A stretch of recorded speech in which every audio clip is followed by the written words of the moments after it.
I'm Anne Murray, and yes, I am a Bellevaux.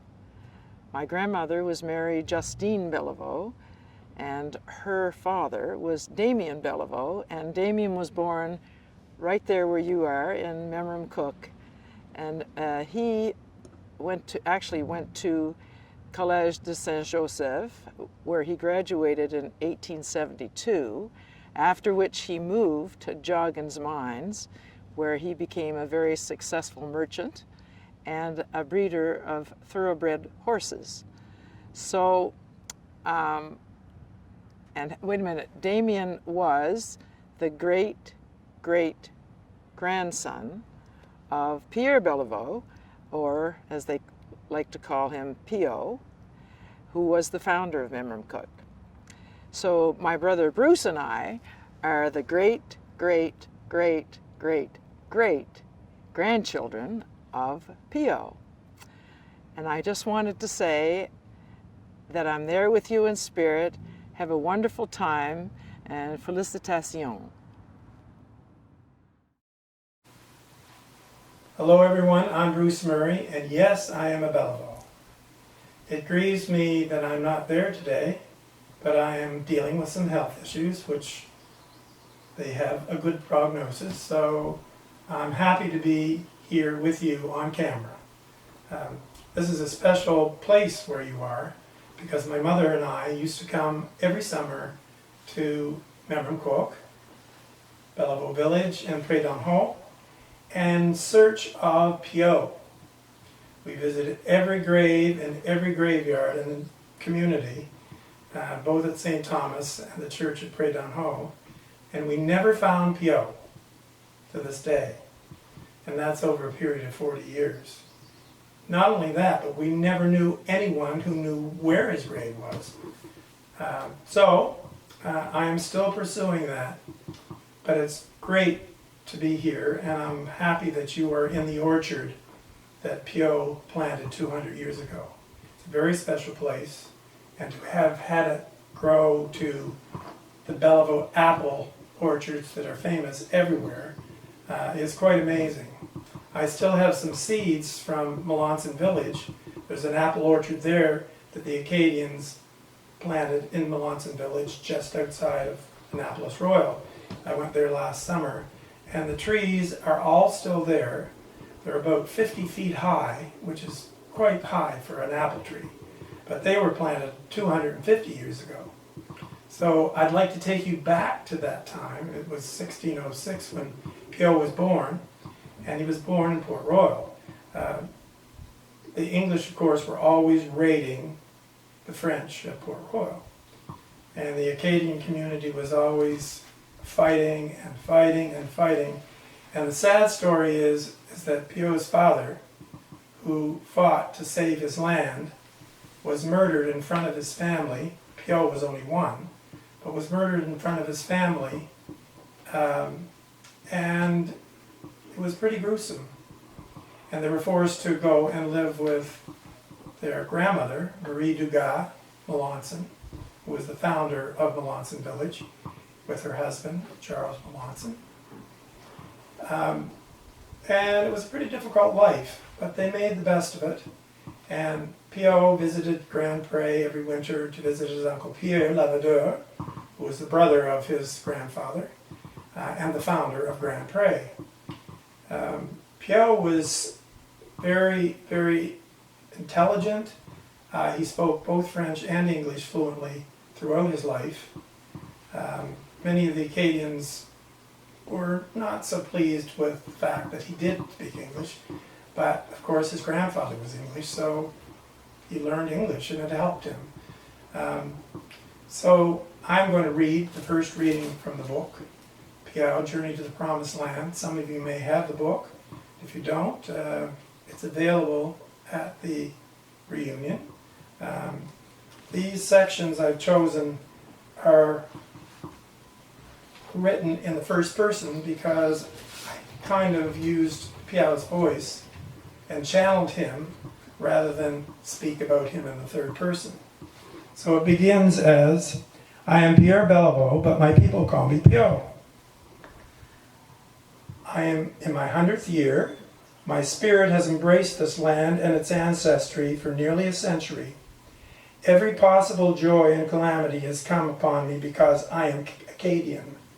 Like Moses and the Israelites, we escaped the mighty Pharaoh and his army. My people and I escaped the British and their army and have wandered through the wilderness, searching for the Promised Land. The North Star guided me into exile, and on my return I crossed the River Jordan into the land of Canaan. I am my own master here, and those I love are with me. Therefore I am one with God, who has protected me, and one with my ancestors who bore great hardships in order that I should survive, procreate, and live in this land. I was a witness to the resurrection of my people, and I surrender my spirit happily in the knowledge that my descendants will forever remain in the land of their forefathers. And of course, most of you know the story. It began in Port Royal. But at the time of the expulsion, PIAU decided to take all of his family, who were not living at Melanson Village. They were living at a place called Godet Village, which was up the Annapolis River. And they escaped through the North Mountain to the Bay of Fundy, where they had secretly put 12 chaloops or vessels in the woods in case it was necessary to make an escape. And the native peoples, of course, were running through the woods telling them of the horrors that occurred at Grand Pre. And of course, the minute they all heard this, they packed up their things and they headed for the Bay of Fundy. And they stayed in St. Croix for about a month. And then they decided it would be better to go further up on the Bay of Fundy, where it was more protected, to a place they called French Cross. And they built a French Cross there, and there were about 350 families that were lodged there for about 3 months. And after the 3 months, they decided that this may not be such a safe place, because the British ships were going by on a regular basis. And winter was coming, and it was pretty brutal on the Bay of Fundy, as we all know. So he decided to talk to all the elders, and the elders decided that half them would stay, and 200 of them would go. So PIAU and his group, about 250 strong, went to St. Mary's Bay, went to the Petit Passage across the bay to a place that was then an island and is now called Ile de PIAU. It is on Belleville Cove, on Clare Shore. And we went there last summer to visit the Église Saint-Bernard, which is the church, a cathedral that was built to honor PIAU and that group of people the first winter they were in exile. It was a thrill to read parts of the book to Bellevaux in the church, which is a gorgeous church. And we then went to the graveyard, which is along PIAU's path. We saw a lot of the graves of the people that died the first winter, one being PIAU's brother Jean. And it was quite amazing. They have a little chapel there that you can pray. It's part of the greater area at Belleville Cove. And it was quite moving for me and the people that I was traveling with. So we really got the sense of that first winter. And PIAU, of course, spent that winter starting out very enthusiastic, very optimistic, but of course winter set in.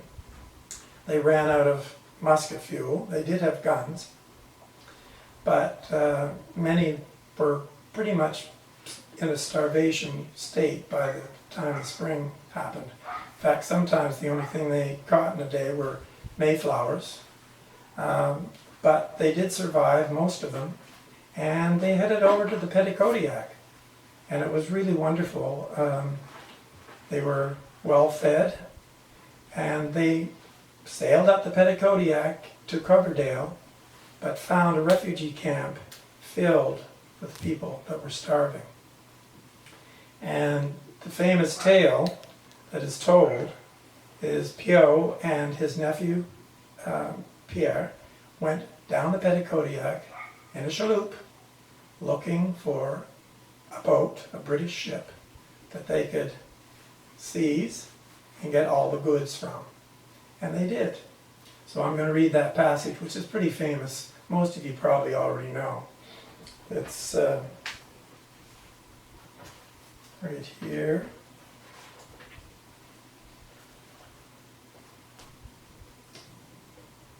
By the time the LeBlanc brothers had joined me, they were interested in what I was about to suggest.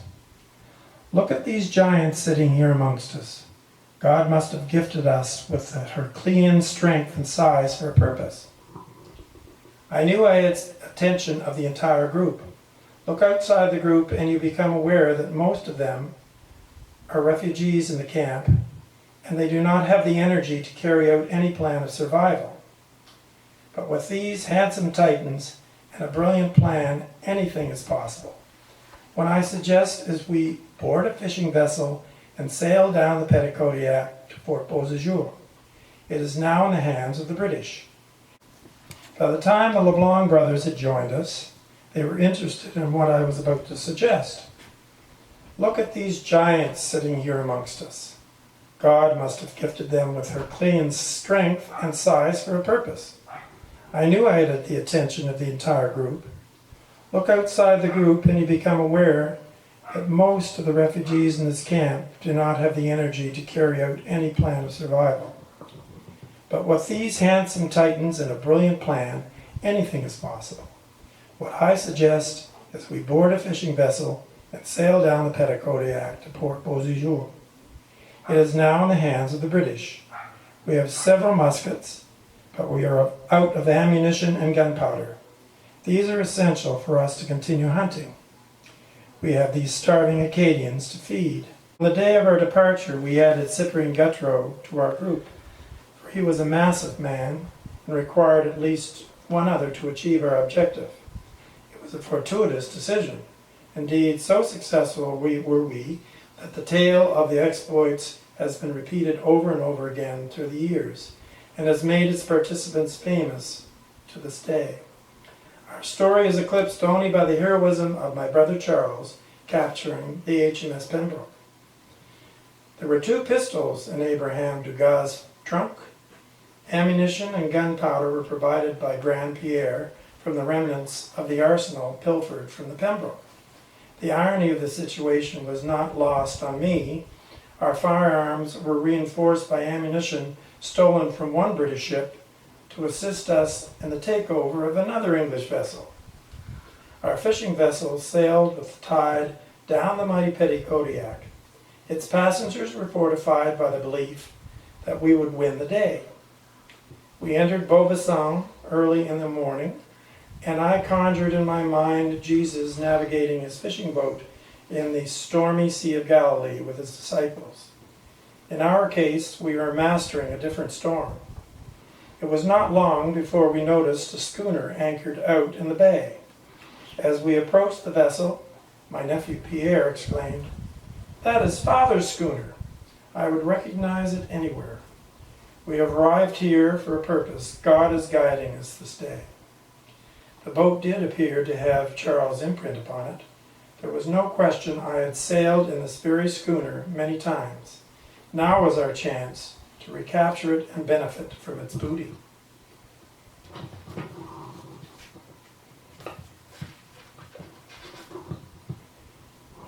We dropped our sails 100 yards from the schooner, and it was not long before its captain and its 8 crew members appeared at the railing. I was the first to speak, being the only one of the group fluent in English.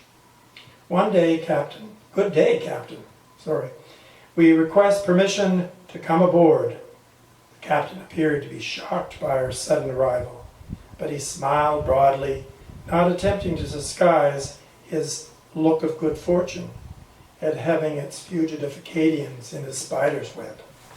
"Come aboard, gentlemen," the captain continued in his congenial manner as we climbed onto the deck of the schooner. Once all 6 of us were standing on board the vessel, the captain declared, "I am now informing you that you are prisoners of war. It is our duty to search for and apprehend Acadian fugitives. I declare you are prisoners." It was at that point I looked at Charlotte the Great and said, "Charge, Charlotte!" With a massive blow, Charlotte was the first officer of the desk. He was dead on impact. With blows equal to the first, he downed 2 more crewmen. Bonaventure and Joseph were equally deadly in their attacks. The largest of the crew, who was an extremely powerful man, attacked Pierre and attempted to throw him overboard. Seeing his compatriot in trouble, Charlotte gave a horrifying roar, knocking the man down with the force of 3 men. Cyprian and I drew our pistols and pointed them at the captain and his remaining crew members. They recognized immediately that they had lost the day.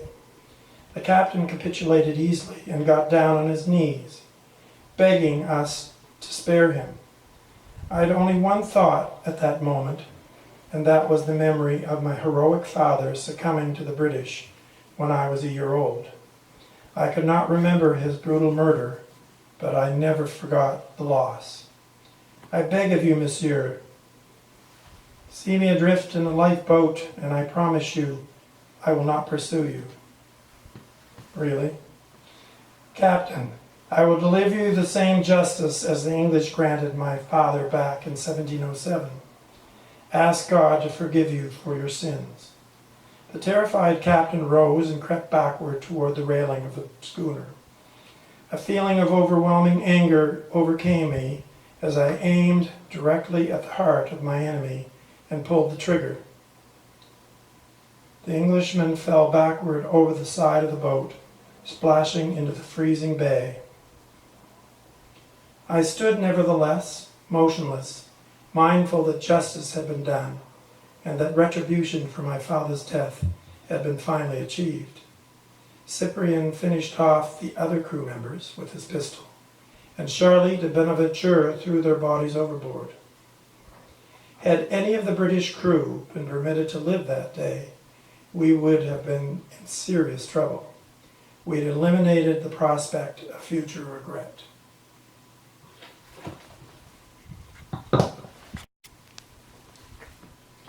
So, throughout his life, he did regret that he had to kill someone, point blank.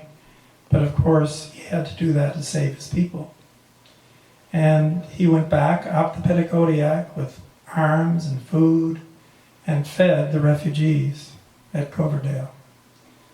So during the summer, they decided that it would be prudent, since the British would be on the lookout again, that they would travel across country to the coast near Shediac, and they went to the beaches along the Northumberland Strait, and on their arrival they saw, looking up the beaches for miles, thousands and thousands of Acadians who had escaped the British and were not exiled. They did not end up on the ships.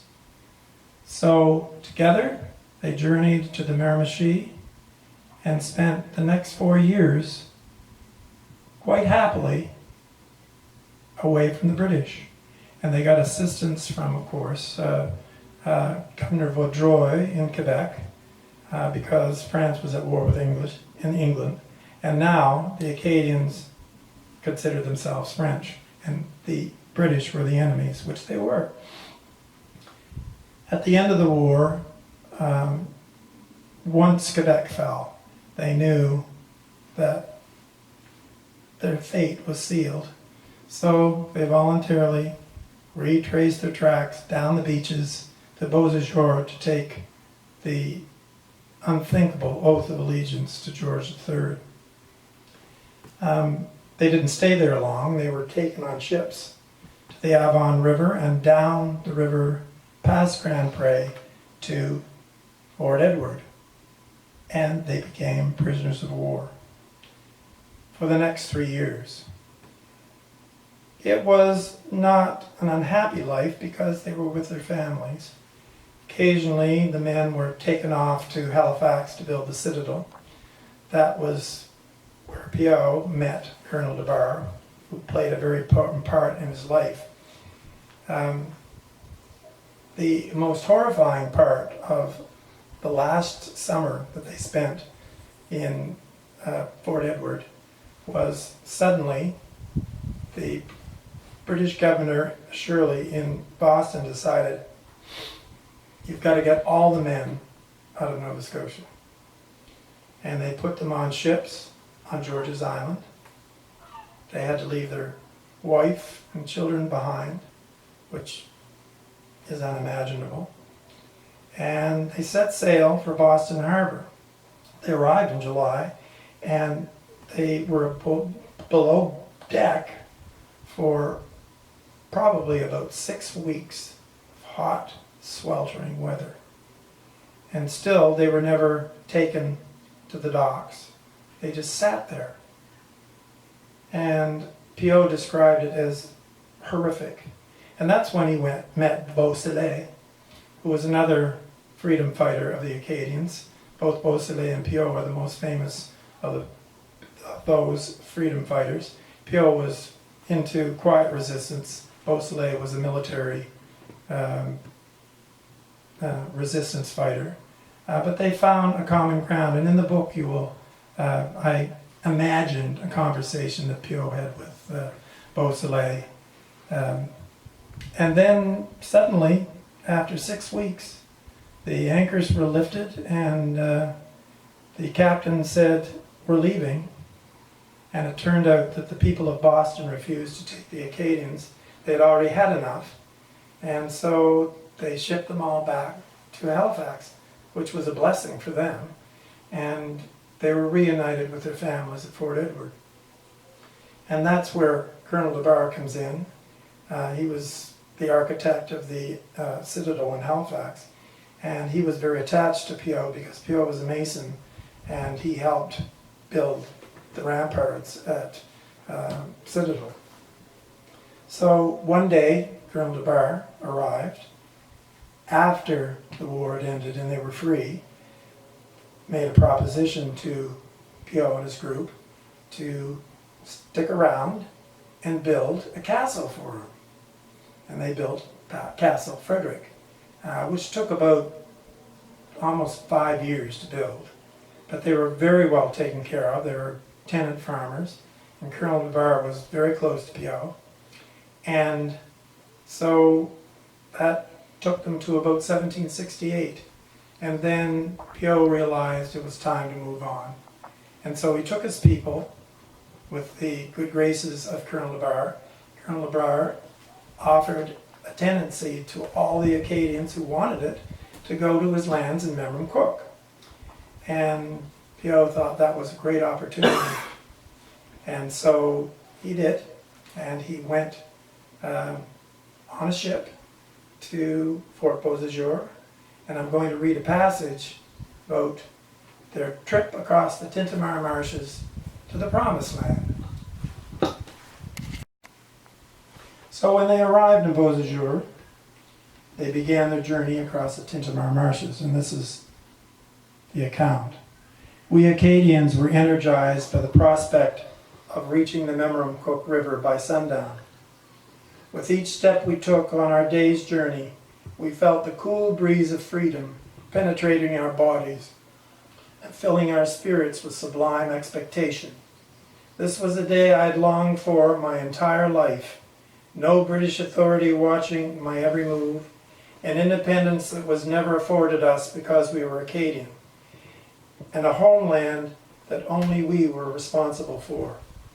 As we walked north over the marshes, where dikes still embroidered the landscape, we purged our souls, driving out the suffering and hardships we had been forced to endure for most of our lives.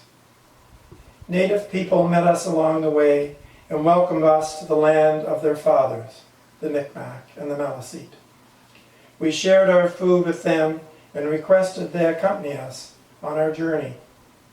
They guided us across miles and miles of marshes and dike lands, only departing from us when we reached the east shore of the Memramcook River.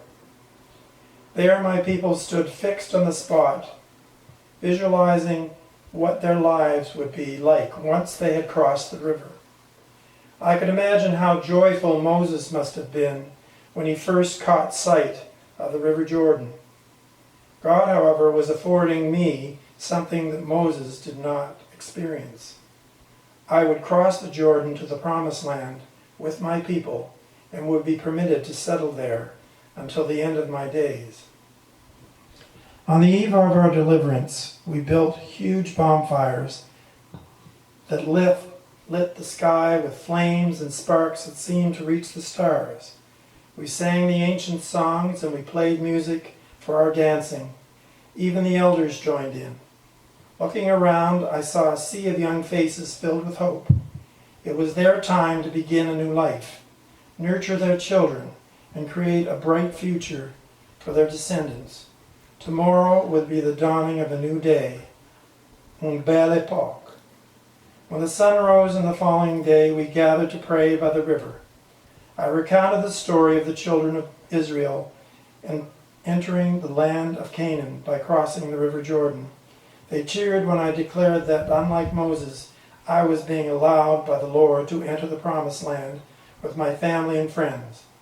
The Acadians gathered on the eastern side of the Memramcook River began to chant my name, PIAU, PIAU, PIAU. I began to weep tears of happiness that I would be so honored by the people I loved. Jen took my arm and squeezed it out of pride. The children danced around me and shouted the same, PIAU, PIAU. So the story between Colonel DeBar and PIAU was not complete. And not long after PIAU had settled there in Memramcook, he got a letter from Colonel DeBar, who was his landlord, and it was delivered by one of DeBar's agents. And I want to read you that letter.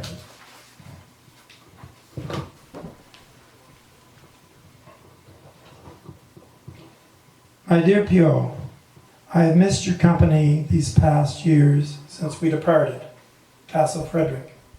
We will be happy to learn that the estate has expanded to such an extent there was now 93 persons administering the advancement and maintenance of the manor house and grounds.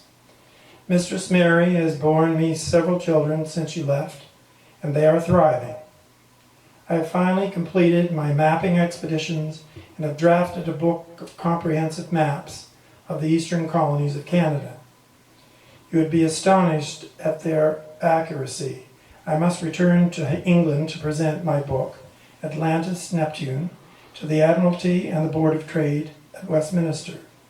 And I have heard that the young King, George III himself, is interested in having a copy printed for his library. This is a very great honor. Now to the reason for this missive. Your contributions to the building of Castle Frederick cannot be quantified, for no calculation could measure its value to me. On a more personal note, your son, Joseph PIAU, did me a great service assisting in the education of my mistress. For these favors I wish to return one in kind. On my lands on the eastern side of the Petitcodiac River, near its mouth, and in the shadow of the Beaumont Hills, there is a large acreage that I wish to grant to you and your son and his heirs. You will find a legal document enclosed that will certify the ownership. It is the least I can do to repay you for your friendship, unwavering loyalty, and exceptional service to my person and my interest. May you and your family enjoy great prosperity in the coming years. Yours most sincerely, Frederick DeBar, Colonel in His Majesty's Navy. And so it was, without divulging the contents of Colonel DeBar's letter to anyone but Jen, I asked Joseph PIAU to accompany me on a walk over the Beaumont Hills to view the great Petitcodiac at high tide. He agreed willingly, although he gave me a curious and mischievous look. Perhaps he thought I was going to discuss his upcoming marriage to Marie-Joseph Godet, a descendant of Jeanne Zakoudani. And so we stood at the top of the hill and viewed the river and its mighty tidal bore rushing to its destination at Coverdale. He smiled as I described my courtship of Jeanne and our marriage. He seemed charmed. And after much discussion, I mentioned him to follow me to the bottom of the hill on the place that Debar described in his letter. As we reached the land that was to be his, I recounted to Jos PIAU what the great Debar had bequeathed him. He was overwhelmed with emotion. "Is this possible, Papa?" "It is, my son. Remember, from every good deed comes another good deed. In your case, you paid dearly for your generosity, but God has delivered you a gift, and Colonel Debar has heard his wish." As the tide rose higher and higher, we could see the sunbeams dancing on top of the water. It was at that magical moment that I drew a sack from my belt and presented it to my son. "Open the sack and..."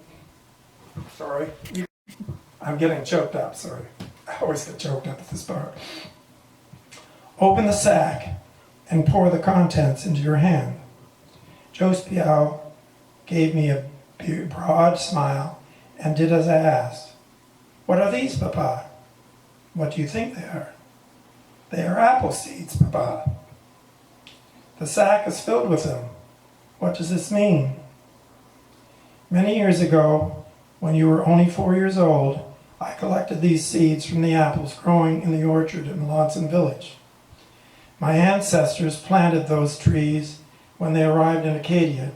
I felt that if I harvested them and kept these seeds, I would possess a little piece of Charles Melanson, Marie Dugas, my father Jean, my mother Madeleine, and all those who had gone before them.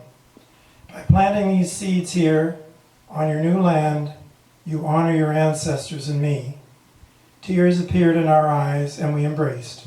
"I love you, Papa, and I love you, my son." And you were in the place that this all occurred. And the epilogue is, on the 100th birthday of PIAU, although they said he lived to be 110, I think that might be an Acadian exaggeration. It was in 1806.